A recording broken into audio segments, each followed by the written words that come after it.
ஜீவனானது இசை நாதம் என்பது முடிவில்லாதது.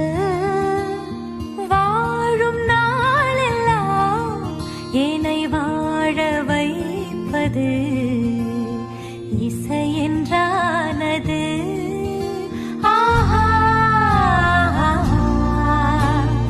எண்ணத்தில் ராகத்தின் ஸ்வரங்கள், என்னுள்ள மோனத்தின் சங்கமங்கள் இணைந்தோடுது, இசை பாடுது.